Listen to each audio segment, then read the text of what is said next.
What's going on, everybody? Mortem here, this time bringing you my review after 100% for Flintlock, The Siege of Dawn, an action-adventure that sees us fighting our way through hordes of undead unleashed from the underworld, alongside a handful of crazed gods that naturally we have to put down in a sort of guns and sorcery setting. But before we dive into all that, to get my usual stuff out of the way, I review games after 100% all the time to set me apart from other reviewers on the platform, and while that includes the achievements, it also includes a lot of other things. There's a video linked below that will go over everything I cover, and my Steam profile is public and linked below as well. With that in mind, you may notice that this is going live about one day before the game actually launches, and that was made possible by a review copy that was provided to me by the publisher and developer. But with all of that out of our way, let's go ahead and dive into this so you can get an idea of what this game is all about. But as we do that, given that we're a day ahead of the actual release of the game, do be mindful of spoilers and things like that, because while I'll be doing my best, of course, to not include things like that, there may be contextual things in the footage itself that you may want to watch out for. But first up, let's outline what this game is about. So it's definitely an action-adventure, but it also has Souls-light elements, that is to say, it has some minor elements from that genre that I would say are mostly related to things like how you move through the world, and then stop at certain checkpoints to rest up and restore certain resources, but broadly I would say the game is more action-adventure than anything else. That's gonna see us, of course, fighting a lot of enemies though either way, and in particular this game has a pretty big focus on things like movement and verticality at the same time, which characterize the bulk of the experience itself. Next up though, let's talk about the technical state of this one before we get too far, just to discuss a little bit of how it's running. Now, originally Flintlock was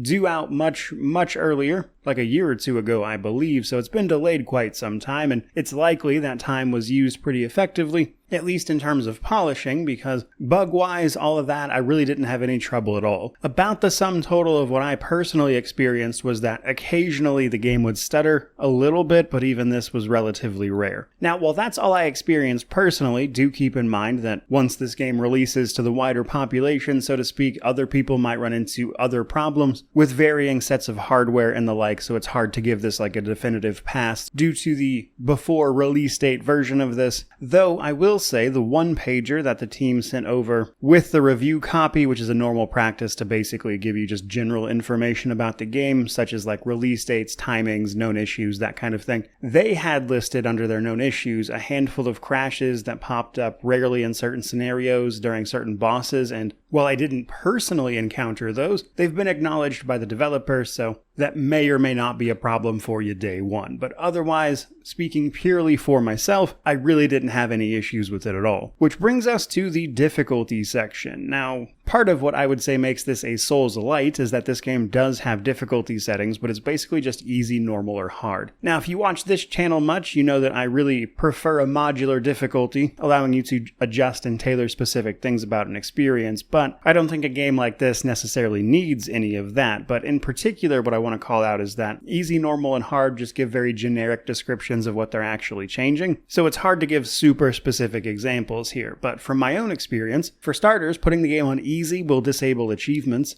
so I didn't really spend any time there. Normal is of course the intended experience, and hard seemed to increase the damage and aggression of enemies. I didn't personally notice any difference in health, or at least not majorly so. Overall, however, I just wouldn't categorize this as a particularly difficult game, especially once you get towards the end and you have everything unlocked, essentially. But from there, let's talk story setup and my thoughts on it. Now, we're just going over the setup and not the whole thing. Again, spoilers. So the story setup of this game puts us in the role of Nor Vanek, a woman operating as a sapper in the Coalition army. The Coalition has been formed to deal with the undead pouring out of a gate that leads to whatever the version of this world's underworld is. The gods seem to be doing little to nothing to stop any of this, forcing humanity to deal with the hordes of undead coming at them. After the initial surprise, they've apparently been holding the line for about 10 years now, trying to look for a permanent solution, and the intro to the game sees our character Nor and her group of sappers that she works with attempting to seal off the gate with explosions. However, before they can do this, they are attacked by a creature guarding the door, before pretty much being torn to shreds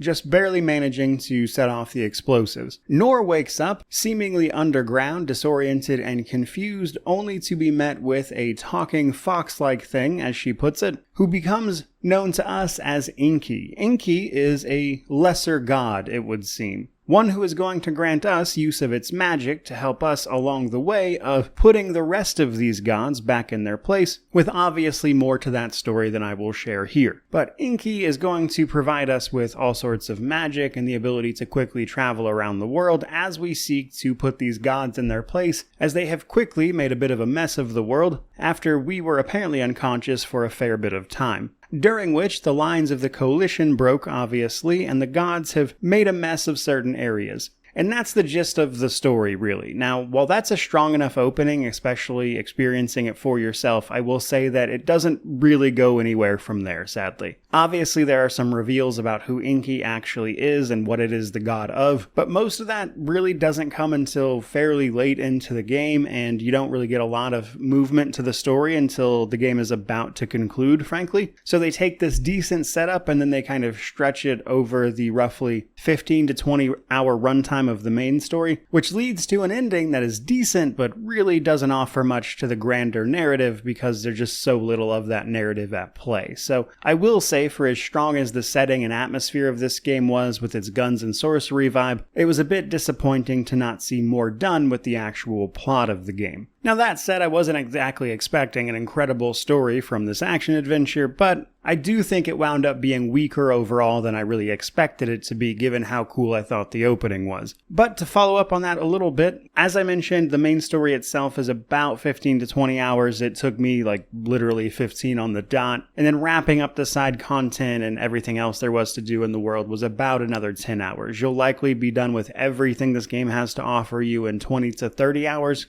Give or take a little bit, which is probably for the best, as I think the combat system and traversal would probably overstay its welcome a little bit being any longer than that. But it is a shame the story felt a little stretched even then. But that brings us to our progression systems. Let's talk a little bit about those. So progression basically comes down to our reputation, which is our experience and currency, and then things like skills, gear, and various other upgrades. Now let's start with reputation. As I mentioned, this is our experience. We get it for killing monsters and the like, or completing quests, objectives, etc. Now the catch here is that there's a multiplier associated with this. Basically, the better you do in combat, performing all sorts of combos and the like, without getting hit, it will provide a multiplier to the current amount of reputation you have. Now at any time, you can choose to cash that in at your current multiplier, but if you get hit before you can do that, it actively cancels out your multiplier and automatically collects your accumulated experience up to that point. So there is a bit of a risk and reward system in place for how much experience you are actually totaling, depending on how well you do in combat itself. In fact, I would say the hardest achievement in the game is associated with this, though honestly all of them are fairly easy, but there is one in particular for claiming about 50,000 experience all in one go, which is tough to do, frankly. And that was pretty much the only achievement I had to spend any real time on.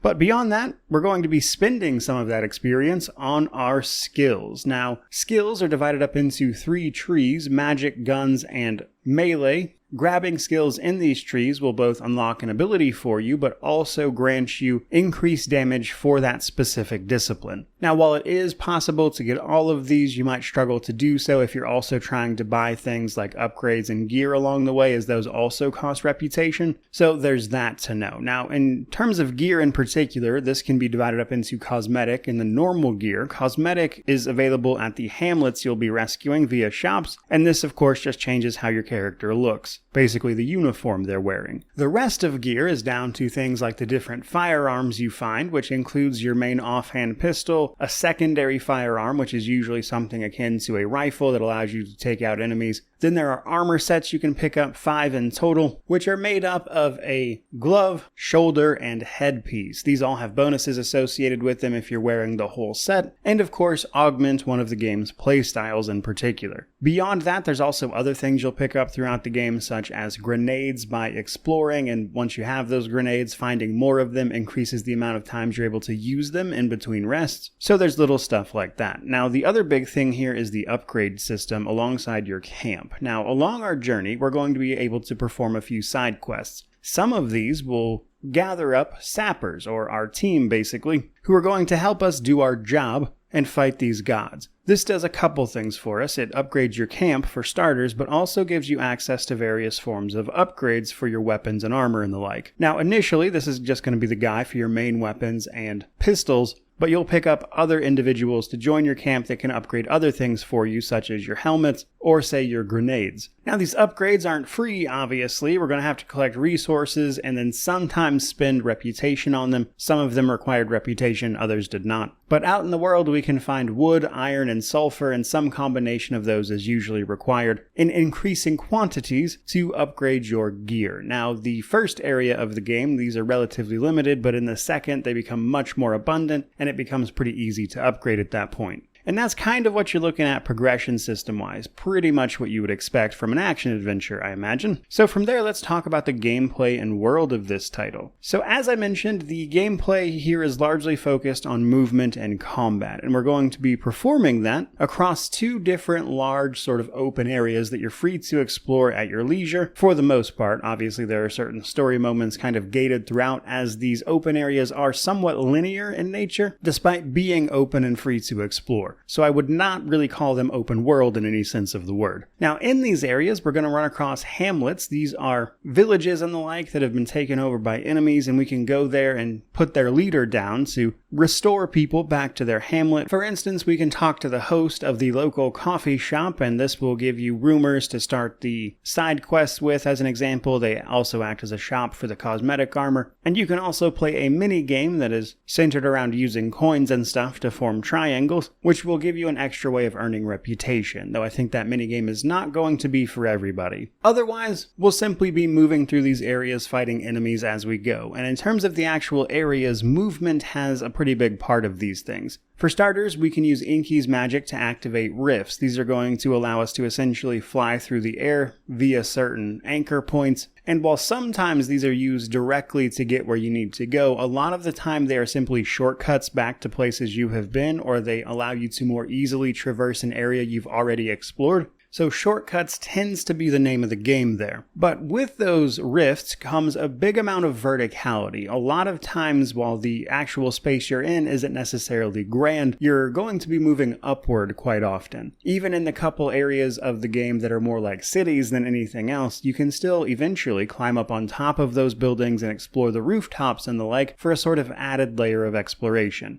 And all of that verticality, combined with some pretty solid movement overall, makes for some pretty satisfying traversal. But what are we actually doing while exploring? Well, we can find a few unique things, of course, but oftentimes our reward for exploring is usually finding a chest or something like it in the area, or resources to upgrade our equipment with, or simply experience in some cases. So usually your reward for these things is finding those chests, which gives you upgrades or potentially armor and weapons to work with, basically expanding what your character is capable of build-wise. But along the way, you're certain to have some interesting encounters, to be sure. For instance, a sort of mini-boss-esque thing that you'll run into sometimes is a horde of undead, in which you'll have to fight off not just one enemy, but a swarm of undeads, and these are where the grenades in particular can be very, very helpful for you, which is certainly something to know. Now, all along the way, you'll be unlocking fast travel points in the form of lodestones, which act as your main rest stops, but also your camp will move as you go as well.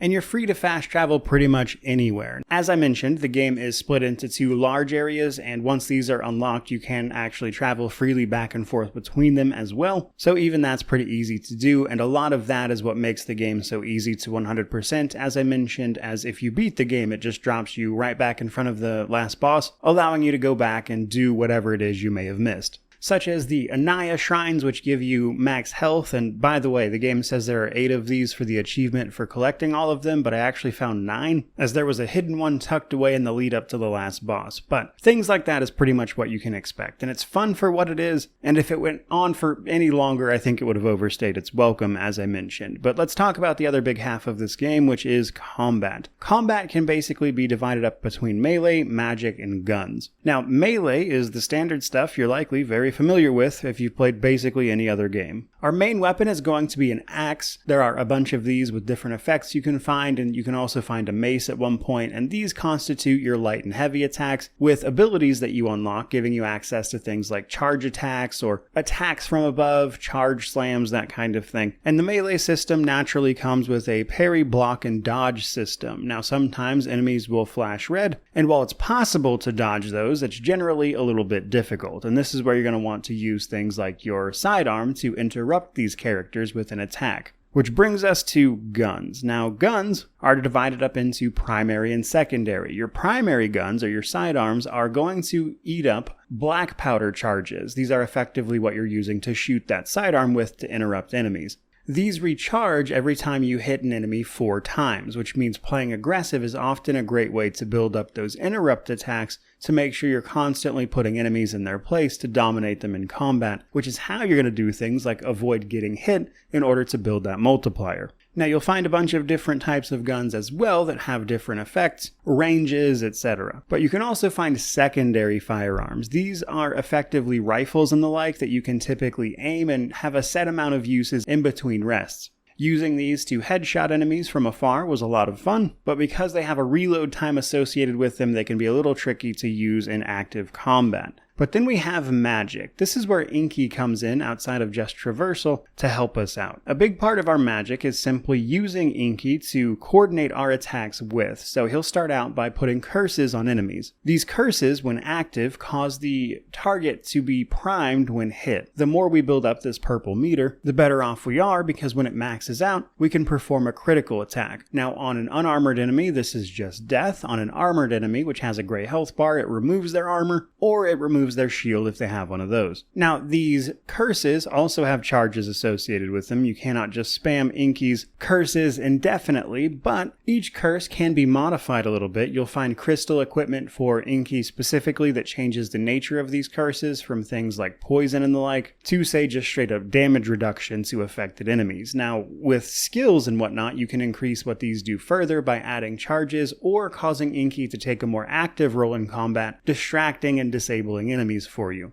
And while that's all well and good all by itself, we then have things like armor effects and our skills. So skills can alter all of this a great bit, giving you access to new abilities as I mentioned. But the other part of that is the armor sets. Those armor sets have associated effects, and they usually amplify some measure of your combat repertoire. So one of my favorites was the Warlock set, which affected what Inky's curses did, doing things like causing explosions if you applied enough of them fast enough. And then there were other sets that focused in more on melee. For instance, one of the abilities I took actually affected the range of the melee weapons I was using, adding a good 2 meters to that range, which obviously made it more viable overall and simply allowed you to get a little more breathing room in between you and any individual enemy. And that's also the reason that some of the hitboxes may seem a little wonky throughout this footage, because I really liked using that one. So combat has a good bit of variety and some chances to basically set up what amounts to a build, but again, it's probably not going to wow you if you've played a lot of action adventures outside of just being really fun to engage with for a little while. But again, I think if the game went on any longer, it probably wouldn't have held up. All of that, though, to give you some general thoughts on combat before we move on, I will say that it generally pays to be very aggressive, more so than you would think, even if you're typically a more cautious player, because you restore black powder charges upon hitting the enemy, and there isn't anything like a stamina meter in this game to worry about. It usually pays to be super aggressive so you can interrupt enemies when they go to do their big unblockable, parryable type moves, so you can knock them down and then open them up to more swings. And if you're able to weave in a sort of AoE with something like a grenade here and there, for instance, you'll probably be in pretty great shape. And that is where I would say the fun of this combat system is to be found. How well can you manage all of those little individual systems to set them up to be something you want? And I would say it's certainly where this particular game is at its best. But all of that brings me to the Steam Deck section before we start wrapping this thing up. So in terms of the Steam Deck, this is absolutely playable on the Steam Deck, but they are still in the process of trying to get it properly verified. Currently just has a playable rating. Now the playable rating is down to the in-game text being small and hard to read, but I have a few more thoughts on that. Now the game does have controller support, cloud saves, all that usual stuff. But I was a little worried about the overall performance of this one, though I will say the minimum specs for this game are about what the Steam Deck has anyway. But with that in mind, I limited the game to about 30 FPS, and for whatever reason, while this is pretty stable, it also makes some of the characters on the Steam Deck look like they're moving in claymation, whereas the environment and everything else kind of just continues to look normal, which was very jarring. But none of that ever actually affected the flow of combat and things. It just looked a little bit off. And that may or may not bother somebody more or less during a pretty combat and action-oriented title like this. So I thought it was definitely worth a mention. But if something like that does not bother you, then the Steam Deck is a perfectly viable way to play this.